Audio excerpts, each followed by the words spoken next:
Shalom, selamat pagi saudara-saudara yang dikasihi Tuhan Yesus Kristus. Selamat berjumpa dalam renungan pada pagi hari ini. Salam sejahtera buat saudara semua dimanapun saudara berada. Damai dan sukacita oleh Roh Kudus melimpah senantiasa dalam hati dan kehidupan saudara semua.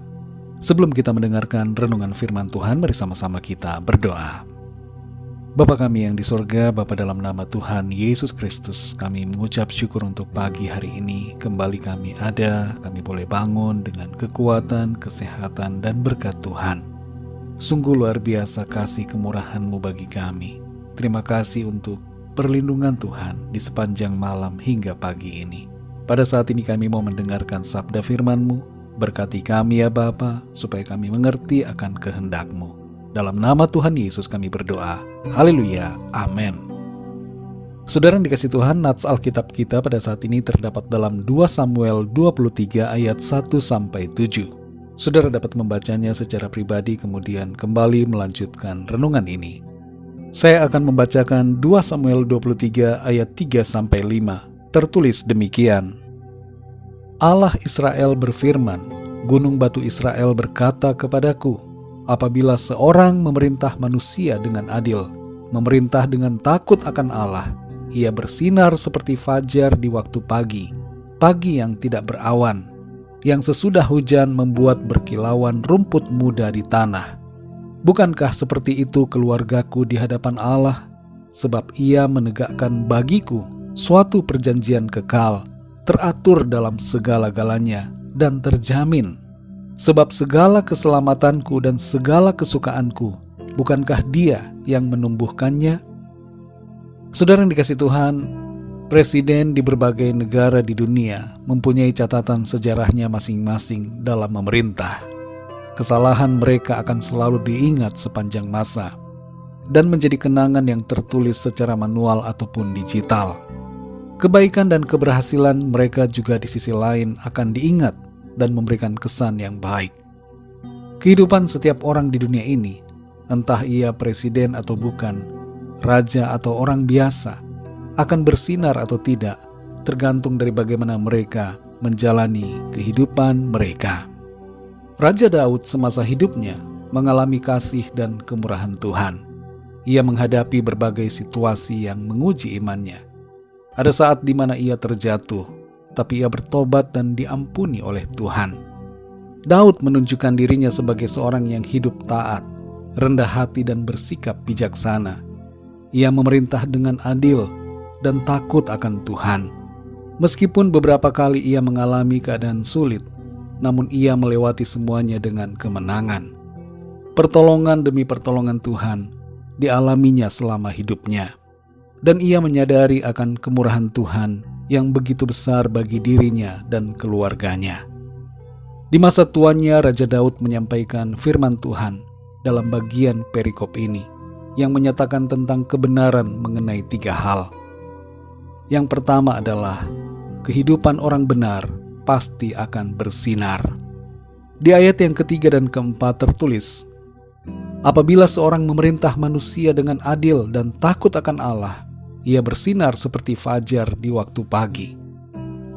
Ayat ini berbicara tentang sikap dan tindakan seorang raja dalam menggunakan kekuasaannya. Raja yang memerintah dengan benar akan bersinar memancarkan kemuliaan. Saudara yang dikasihi Tuhan, ayat ini bukan hanya sekedar soal raja, tapi ayat ini mempunyai pesan untuk kita semua, agar kita hidup dengan adil dan takut akan Tuhan. Kita mungkin tidak memerintah di istana atau di gedung kepresidenan, tapi dalam lingkup yang kecil, bahkan atas diri kita sendiri. Apakah kita memerintah dalam keadilan dan takut akan Tuhan? Sudahkah kita hidup benar di hadapan Tuhan? Ini menjadi pertanyaan yang perlu kita renungkan, saudara. Mari kita hidup dalam keadilan, kebenaran dan takut akan Tuhan. Yang kedua, saudara, orang yang fasik akan binasa. Orang-orang yang berbuat jahat, hidup semaunya sendiri, dan yang tidak mau menuruti firman Tuhan akan mengalami kebinasaan. Ini tidak berbicara hanya soal kematian jasmani, tapi ini berbicara soal kematian kedua, yaitu siksaan dan hukuman kekal di dalam neraka. Di ayat yang ke-6 dan 7 tertulis bahwa orang-orang dursila dengan api mereka dibakar habis. Ini berbicara soal kematian yang kedua. Yang ketiga, saudara, Tuhan tidak lalai pada janjinya. Janji Tuhan ya dan amin. Perjanjiannya kepada Daud tidak berakhir. Di ayat yang ke-5 tertulis, sebab ia menegakkan bagiku suatu perjanjian kekal. Daud tetap dipakai oleh Tuhan, meskipun ia pernah jatuh dalam dosa. Bahkan melalui garis keturunan Daud, Tuhan datang sebagai juru selamat dan raja. Ini membuktikan bahwa Tuhan setia kepada janjinya. Saudara yang dikasihi Tuhan, pesan dari ayat-ayat firman Tuhan ini untuk kita adalah supaya kita hidup dalam keadilan dan kebenaran, sehingga kehidupan kita bersinar memancarkan kemuliaan Tuhan. Jangan kita menuruti dosa dan keinginan yang jahat yang tidak berkenan kepada Tuhan. Dan mari mengucap syukur, bersukacita karena kesetiaan Tuhan pada janjinya yang kekal atas kita. Mari sekali lagi saudara, hiduplah dalam keadilan dan takut akan Tuhan. Mengasihi Tuhan dengan segenap hati kita, agar kita menjadi terangnya yang bercahaya dan bersinar dalam kegelapan dunia. Mari kita berdoa saudara. Bapa kami yang di sorga, Bapa dalam nama Tuhan Yesus Kristus, terima kasih kami mengucap syukur untuk firman-Mu yang sudah kami dengar, yang mengajar kami semua, supaya kami dalam hidup ini senantiasa hidup dalam keadilan, kebenaran dan takut akan Tuhan, mengasihi Engkau dengan segenap hati kami, tidak hidup menuruti keinginan kami sendiri, tapi senantiasa taat melakukan kehendak-Mu. Tolong kami juga ya Tuhan, supaya kami senantiasa peka dan mengerti akan apa yang menjadi rencana dan kehendak-Mu bagi setiap kami. Terima kasih Tuhan, kami bersyukur karena Engkau senantiasa setia kepada janji-Mu. Engkau setia mengasihi kami, dan Engkau memberikan kepada kami janji yang kekal, janji keselamatan dan kehidupan, sebuah perjanjian baru yang dimeteraikan oleh darah-Mu sendiri. Terima kasih Bapa, kami bersyukur. Pimpin kami terus ya Roh Kudus, berikan kami pengertian untuk kami semakin memahami akan kehendak-Mu. Berkati kami ya Tuhan di sepanjang hari ini, pimpin kami dalam segala aktivitas kami. Biarlah semua yang kami lakukan menyenangkan hati Tuhan. Kami berdoa untuk setiap dari kami yang sedang dalam pergumulan, masalah, sakit, penyakit, agar Tuhan memberikan pertolongan, kelepasan, kemenangan, kesembuhan. Nyatakan kuasa mujizat-Mu ya Tuhan atas kami semua. Terima kasih Bapa, kami mengucap syukur. Hanya dalam nama-Mu yang kudus, nama Tuhan Yesus Kristus, kami sudah berdoa. Haleluya. Mari sama-sama kita berdoa, doa Bapa kami. Bapa kami yang di sorga, dikuduskanlah nama-Mu, datanglah kerajaan-Mu, jadilah kehendak-Mu di bumi seperti di sorga.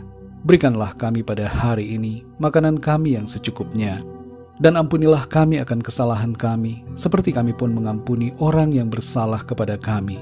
Dan janganlah membawa kami ke dalam pencobaan, tetapi lepaskanlah kami daripada yang jahat, karena Engkaulah yang punya kerajaan, dan kuasa dan kemuliaan, sampai selama-lamanya. Amin.